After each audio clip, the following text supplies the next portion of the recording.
এখন আমি তোমার থেকে চিরতরে মুক্ত হয়ে গেছি। এখন তোমার যা কিছু ছিল তার সবটুকুই আমার। এরপর বাণী রহস্যময়ভাবে হাসতে হাসতে নিজের বাড়িতে চলে যায়। কি হয়েছে মা? তুমি এত ভয় পেয়েছো কেন? এতটা ঘাবড়ে যাওয়া দেখাচ্ছে কেন? আর ছায়া কোথায়? বাবা, আমি ওকে রাস্তা থেকে সরিয়ে দিয়েছি। এখন সে আর কোনো দিন আমাদের মাঝে আসবে না। একই বলছিস মা? কেউ যদি জানতে পারে, যদি কেউ কিছু জেনে যায়, তবে আমাদের অবস্থা কি হবে ভেবে দেখেছিস? মারে, ও তো আমারও সন্তান ছিল। লোকে যদি জানতে পারে যে তুই নিজের আপন বোনের সাথে এমনটা করেছিস, তবে তারা আমাদের সম্পর্কে কি বলবে? আমি এখন আর কারো পরোয়া করি না বাবা। আমি যা করার তা আমি করে ফেলেছি। এখন আপনার যা ইচ্ছা, আপনি যা করার আপনি করতে পারেন। বাণী ঘরে চলে যায়। ঠিক তখনই রঘুর চোখের সামনে তার পুরনো দিনের কথা ভেসে ওঠে। রঘু তার স্ত্রী সুজাতা ও 5 বছরের মেয়ে বাণীকে নিয়ে জঙ্গল দিয়ে যাচ্ছিল। হঠাৎ এক লোক, নাম তার কেশব, একটি শিশুকে নিয়ে সামনে দাঁড়ায়। এই বাচ্চাটিকে তুমি নিজের কাছে রাখো এবং একে বড় করো। ঠিক 20 বছর পর আমি একে নিতে আসব। এর লালন পালনের বদলে তুমি এত টাকা পাবে যে সারা জীবন আরামে কাটিয়ে দিতে পারবে। কিন্তু এই বাচ্চাটিকে আর আমি বা কেন একে রাখব? শুধু এটুকু বুঝে নাও, এটি তোমার ভাগ্যের চাবিকাঠি। যদি নিজের খারাপ দিনগুলো শেষ করতে চাও, তবে একে নিজের কাছে রাখো, আর কোনো প্রশ্ন করো না। এটা আমরা রেখে দিই। এমনিতেও এই নিষ্পাপ বাচ্চাটির কেউ নেই। আমাদের আগে থেকেই একটা মেয়ে আছে, একেও না হয় মানুষ করে নেব। আর যে টাকা পাবো তা দিয়ে আমাদের সব কষ্ট দূর হয়ে যাবে। ঠিক আছে, তুমি যখন বলছো, তবে একে আমাদের সাথেই নিয়ে চলি। তারপর কেশব রহস্যময়ভাবে হেসে সেখান থেকে চলে যায়। এরপর রঘু সেই বাচ্চাটিকে বাড়িতে নিয়ে আসে এবং 2 মেয়েকে বড় করতে থাকে। দেখতে দেখতে ছায়া বড় হয়ে যায়। তাড়াতাড়ি চলো ছায়া, অনেক দেরি হয়ে যাচ্ছে। আমাকে আজ আশুতোষের সাথে দেখা করতে হবে। ও নিশ্চয়ই কখন থেকে আমার অপেক্ষা করছে। কিন্তু বাণী, বাবা যদি জানতে পারে তবে খুব রাগ করবেন। আমাদের বাড়ি ফিরে যাওয়া উচিত। চুপ থাকো, যতটা বলছি ঠিক ততটাই করো, আর অল্প একটু পথ চলো। ও নিশ্চয়ই আমার জন্য অপেক্ষা করছে। এরপর তারা দুজন এগিয়ে যায় এবং কিছুক্ষণের মধ্যেই পুকুরের ধারে পৌঁছে যায়, যেখানে আশুতোষ আগে থেকেই বসে অপেক্ষা করছিল। আসতে এত দেরি কেন করলে? আমি কতক্ষণ ধরে তোমার পথ চেয়ে বসে আছি। আজ তো তুমি তোমার বাবার সাথে আমাদের বিয়ের কথা বলার কথা ছিল, তাই না? তিনি কি আমাদের সম্পর্কের জন্য রাজি হয়েছেন? মাফ করে দাও বাণী, আমি তো কথা বলেছিলাম, কিন্তু বাবা আমাদের সম্পর্কের জন্য একেবারেই রাজি হলেন না। তবুও আমি তোমাকে সত্যি ভালোবাসি, তাই আমি পরিষ্কার জানিয়ে দিয়েছি যে আমি বিয়ে করলে শুধু তোমাকেই করব।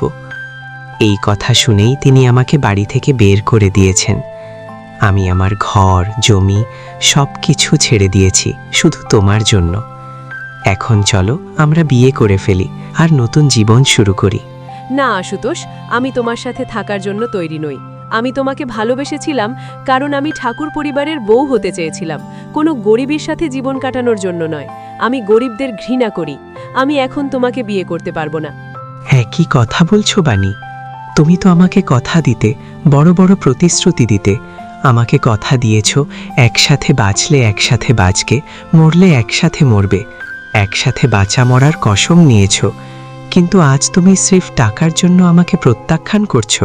দেখো, প্রতিশ্রুতি আর শপথ সব ঠিক আছে, কিন্তু জীবন চালানোর জন্য টাকার দরকার। টাকা খুব জরুরি। এখন তোমার সাথে আর দেখা করার কোনো ইচ্ছা আমার নেই। আমাকে যেতে হবে। এরপর বাণী সেখান থেকে চলে যায় এবং ছায়াও তার পেছনে যেতে থাকে। তুমি এটা ঠিক করছো না। তুমি আশুতোষকে সত্যিই ভালোবাসো। ওকে একটা সুযোগ দাও। ও তো তোমার জন্য সবকিছু ত্যাগ করেছে। চুপ করো। তোমার যদি ওকে এতই পছন্দ হয় তবে তুমি ওকে বিয়ে করো। আমি কোনো ভিখারির জন্য নিজের জীবন বরবাদ করতে পারবো না। আমি ঠাকুর পরিবারের বউ হব, কোনো গরিবের নয়। বাণী সেখান থেকে চলে যায় এবং ছায়ার চোখ দিয়ে অশ্রু গড়িয়ে পড়তে থাকে। আমি তোমাকে কিভাবে বোঝাবো বাণী? আমিও আশুতোষকে ভালোবাসি, কিন্তু ও তো শুধু তোমাকেই ভালোবাসে, তাই কোনোদিন নিজের মনের কথা ওকে বলিনি। ছায়া মন খারাপ করে সেখান থেকে চলে যায়। ওদিকে আশুতোষ রহস্যময় হাসি দিয়ে সেখান থেকে চলে যায়। সময় কেটে যায়। পরের দিন সকালে বাণী ও ছায়া তাদের বাবার সাথে বসেছিল। ঠিক তখনই আশুতোষ তার বাবা ঠাকুরকে নিয়ে সেখানে আসে। ঠাকুর সাহেব, প্রণাম প্রণাম। বলুন, আজ আমাদের এখানে হঠাৎ কিভাবে আসা হলো? আমি আমার ছেলে আশুতোষের বিয়ে তোমার মেয়ে ছায়ার সাথে দিতে চাই। এ কি বলছেন ঠাকুর সাহেব? আপনার ছেলে তো আমার বড় মেয়ে বাণীর সাথে প্রেম করত। ও তো আমার বড় মেয়ে বাণীকে ভালোবাসত, তাই না? হ্যাঁ, আমি বাণীকে ভালোবাসতাম, কিন্তু ওর কাছে শুধু ধন সম্পদের গুরুত্ব বেশি। সে শুধু ধন সম্পদকেই গুরুত্ব দেয়। যে মেয়ের চোখে আমার কোনো সম্মান নেই, তাকে আমি স্ত্রী হিসাবে মেনে নিতে পারি না। এসব কি হচ্ছে আশুতোষ? তুমি তোমার বাবার সাথে? তুমি না বললে তোমাকে বাড়ি থেকে বের করে দেওয়া হয়েছে, তাহলে এসব কি? আমি কিছুই বুঝতে পারছি না। আমি শুধু তোমার ভালোবাসার পরীক্ষা নিচ্ছিলাম বাণী। দেখতে চেয়েছিলাম তুমি আমাকে ভালোবাসো নাকি আমার টাকা, মর্যাদা, অবস্থানকে। আজ তোমার আসল রূপ সামনে চলে এসছে। আমার বাবা যা বলতেন সেটাই ঠিক হলো। না আশুতোষ, এমন বলো না। আমি তোমাকে সত্যি ভালোবাসি। দয়া করে আমাকে বিয়ে করো। না মা, ঠাকুর পরিবারের বউ এমন কেউ হতে পারে না যার শুধু টাকার লোভ আছে। আমাদের ছায়ার মতো সংস্কারী, ভদ্র ও সৎ আর নেক মেয়ে চাই। কিন্তু ঠাকুর সাহেব, এটা কিভাবে সম্ভব? বড় মেয়ের আগে ছোট মেয়ের বিয়ে তো সমাজ ভালো চোখে দেখবে না। এই সিদ্ধান্ত আমি আর বাবা নিয়ে নিয়েছি। আমরা ঠাকুর, আর যা একবার জেদ ধরি তা করেই ছাড়ি। ছায়া, তুমি আমার সাথে চলো। ছায়া কিছুই বলতে পারে না। তার চোখ দিয়ে টানা অশ্রু ঝরতে থাকে। এসব হঠাৎ কিভাবে হয়ে গেল কিছুই বুঝতে পারছি না। আমার জীবন এখন কোন দিকে মোড় নিল? আমার জীবন এখন কোন মোড়ে এসে দাঁড়িয়েছে? মা, ভয় পেও না। আমি তোমাকে নিজের মেয়ের মতো রাখব। তুমি সব সময় গরিব আর অসহায়দের সাহায্য করেছ। তোমার মন খুব পরিষ্কার। তুমি আমাদের বাড়ির বউ, আমাদের ঘরের বউ হওয়ার যোগ্য। চলুন বাবা, এবার যাওয়া যাক। আশুতোষ, ঠাকুর ও ছায়া সেখান থেকে চলে যায়। পেছনে রঘু, বাণী স্তব্ধ হয়ে তাকিয়ে থাকে। আমি কখনো ভাবতেও পারিনি আশুতোষ আমাকে এভাবে ছেড়ে দেবে, আমাকে একা করে ছেড়ে চলে যাবে। ও আমাকে ঠকিয়েছে। আমি তো আগেই বলতাম মা, একটু সাবধানে চলো, কিন্তু তুমি তো ওর মিথ্যে কথাতেই মজেছিলে। দেখো, আজ সেই মেয়েটাই রাজপ্রাসাদের বউ হলো, যাকে তুমি তুচ্ছ মনে করতে। হে ভগবান, আমি নিজের হাতে নিজের জীবন শেষ করে দিলাম। নিজের পায়ে নিজেই কুড়াল মারলাম আমি। বাণী কাঁদতে কাঁদতে ভেতরে চলে যায়। রঘু ও সুজাতা চিন্তিত হয়ে বসে পড়ে। এখন আমরা কি করব? ঠাকুর তো ছায়াকে নিয়ে চলে গেল। আর যদি সেই লোকটা ফিরে আসে যে আমাদের বাচ্চাটা দিয়েছিল? হ্যাঁ, আমারও খুব ভয় লাগছে। 20 বছর পূর্ণ হতে মাত্র 1 মাস বাকি। জানি না সামনে কি হবে। লোকটা আদৌ আসবে কিনা তাও জানি না। ঠিক তখনই দরজায় জোরে ধাক্কা পড়ে। দেখা যায় কেশব সামনে দাঁড়িয়ে আছে। তাকে দেখে রঘু ও সুজাতা ভয় পেয়ে যায়। এবার সঠিক সময় এসে গেছে। আমি 20 বছর আগে যে বাচ্চাটি তোমাদের দিয়েছিলাম, এখন সেটি আমার ফেরত চাই।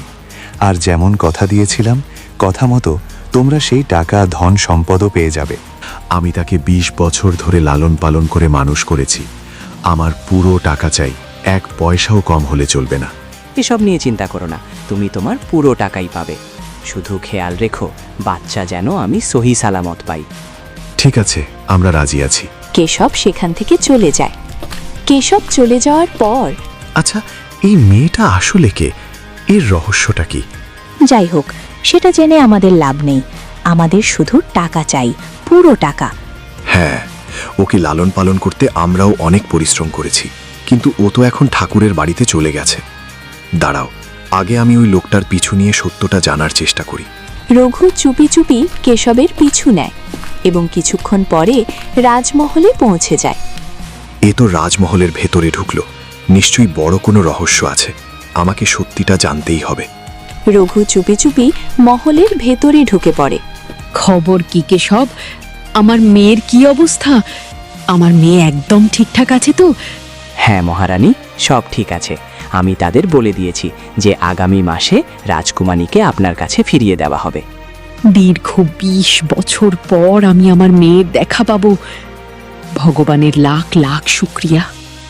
রানী মহিমার চোখ দিয়ে অশ্রু গড়িয়ে পড়ে। দূরে লুকিয়ে থাকা রঘু সব শুনে ফেলে। হে ভগবান, ছায়া তো তাহলে রাজকুমারী। আমরা কত বড় একটা সত্য লুকিয়ে রেখেছিলাম।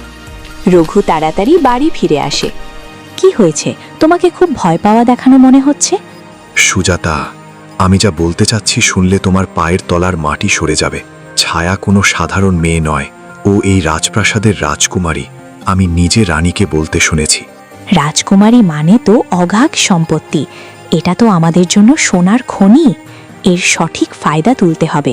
কিন্তু এখন আমরা কি করতে পারি? কেন আমরা আসল রাজকুমারীর বদলে আমাদের মেয়ে বাণীকে রাজকুমারী বানিয়ে পাঠিয়ে দেই না, আর ছায়াকে রাস্তা থেকে সরিয়ে দেই? এ কি, তুমি এসব কি বলছো? ওরা নিশ্চয়ই আমাদের বাড়ির সব খবর রাখে। আর রানীমা কোনো বিপদে পড়ে তার একমাত্র মেয়েকে আমাদের হাতে দিয়েছেন। নিশ্চয়ই তার কোনো বড় কারণ আছে। আমরা এটা করতে পারি না। এটা করা ঠিক হবে না। আমার কথা শোনো, দেখবে আমার মেয়েই রাজকুমারী হবে। তারপর আমরা কত ধনী হয়ে যাব। রানী তো আমাদের সামান্য কিছু টাকা দেবে, কিন্তু বাণী রাজকুমারী হলে আমরা পুরো মহলের ধন সম্পদ পেতে পারি। কিন্তু এটা অসম্ভব। তোমার মনে আছে তো, ছায়ার হাতে একটা রাজকীয় জন্মচিহ্ন আছে। যদি আমরা আমাদের মেয়েকে রাজকুমারী বানাই, তাহলে ওই চিহ্ন তার হাতে কিভাবে আসবে? কোথায় পাবে সেই চিহ্ন? এটা তো হতে পারে না। এটা অসম্ভব। দুজনেই চিন্তায় পড়ে যায়। এদিকে দূরে দাঁড়িয়ে বাণী সব কথা শুনে ফেলে এবং মনে মনে প্রতিশোধের ছক কষে। ও, তাহলে সে রাজকুমারী। সে আমার পুরো জীবনটা নরক বানিয়ে দিয়েছে। এটাই সঠিক সুযোগ। আমাকে তার ওপর প্রতিশোধ নিতে হবে। বাণী বাড়ি থেকে বেরিয়ে যায়। এভাবেই কয়েকদিন কেটে যায়। সে অনেক চেষ্টা করেও ছায়ার কাছে পৌঁছাতে পারে না। আমি কয়েকদিন ধরে ঠাকুরের হাভেলিতে যাওয়ার চেষ্টা করছি, কিন্তু তাদের লোকজন আমাকে দরজা থেকেই তাড়িয়ে দেয়। আমি যেভাবেই হোক ছায়াকে সরিয়ে তার জায়গা নিতে চাই, কিন্তু কিছুই বুঝতে পারছি না। বাণী চিন্তিত হয়ে ঘন জঙ্গলের মধ্য দিয়ে যাচ্ছিল। হঠাৎ সে ছায়া আর আশুতোষকে বনের পথে আসতে দেখে। আহা, অবশেষে সুযোগ পেলাম। এই তো মোক্ষম সুযোগ।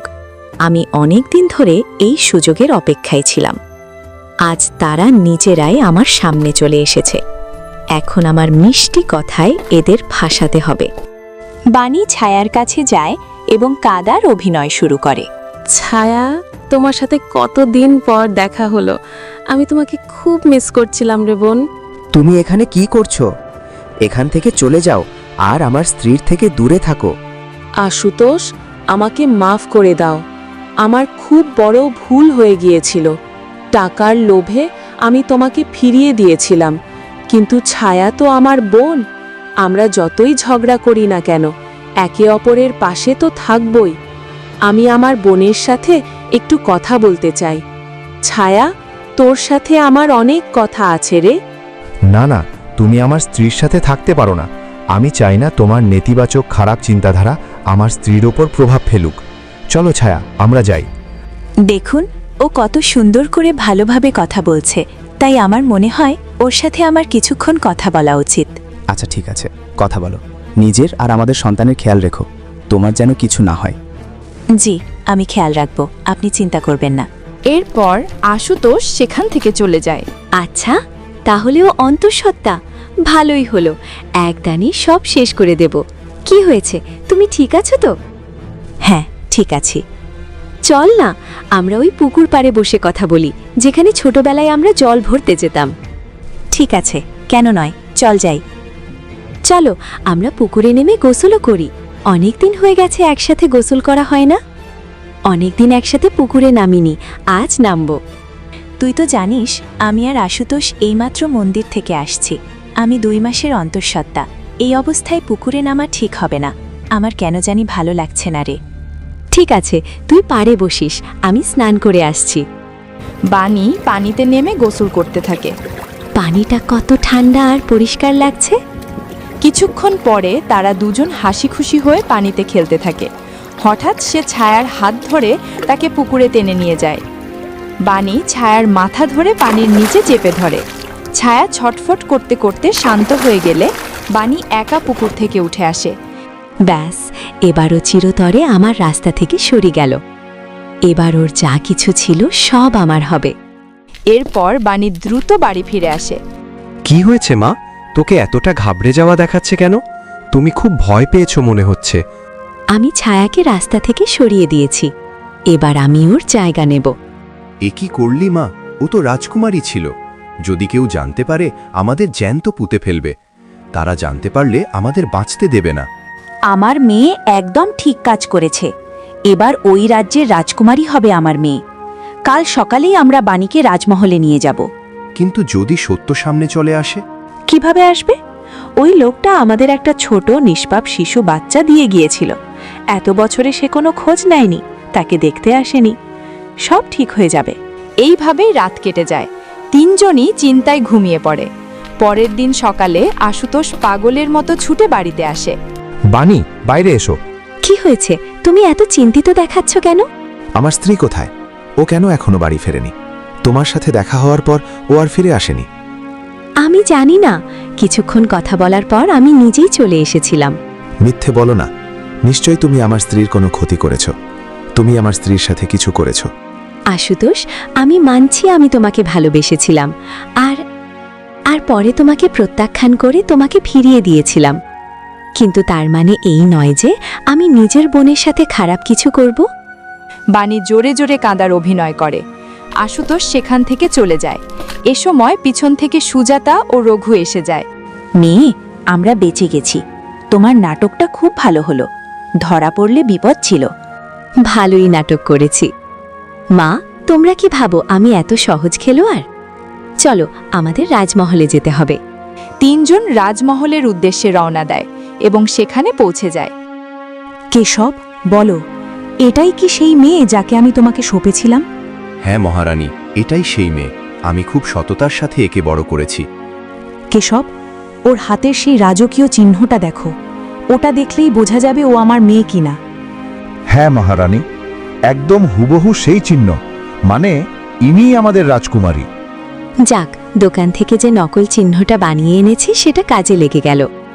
কেউ টেরও পাবে না আমি আসল রাজকুমারী নই। তুমি আমার মেয়ের খুব ভালো যত্ন নিয়েছো রঘু। ওকে খুব ভালোভাবে বড় করেছো। তোমাকে এর পুরস্কার দেওয়া হবে। এই নাও তোমার পুরস্কার। কেশব একটি থলেতে করে সোনার মুদ্রা রঘুকে দেয়। রঘু ও সুজাতা রাজমহল থেকে বের হয়ে যায়। দেখো সুজাতা, এত কষ্ট করে রাজকুমারীকে মানুষ করলাম আর পেলাম শুধুমাত্র কয়েকটা মোহর। আরে ধুর, ভালোই হয়েছে আমাদের মেয়ে রাজমহলে ঢুকে গেছে। এখন তো আমরা রোজ মোহর পাব। হ্যাঁ, তুমি ঠিক বলছো। এরপর তারা সেখান থেকে চলে যায়। এভাবেই একদিন মাঝরাতে বাণী ঘুম থেকে ওঠে। এবার তাড়াতাড়ি গিয়ে রাজভাণ্ডার থেকে অনেক ধন সম্পদ সরাবো আর আমার বাবা মাকে দিয়ে দেব। কেউ আমাকে আটকাতে পারবে না। রাতের অন্ধকারে বাণী ধনভাণ্ডারের ঘরের থেকে ধন নিয়ে নিজের কক্ষে ফিরছিল। ঠিক তখনই কেশব তাকে দেখে ফেলে। আরে, এ কি? রাজকুমারী রাজভাণ্ডার থেকে ধন সম্পদ চুরি করছে কেন? এই সব তো ওরই। তাহলে সে এমন করছে কেন? আমাকে এই কথা এখনই মহারানীকে জানাতে হবে। এরপর কি হলো তা জানার জন্য দ্বিতীয় পর্ব লিখে কমেন্ট করো। ভিডিওতে লাইক করে চ্যানেলটা সাবস্ক্রাইব করে দাও।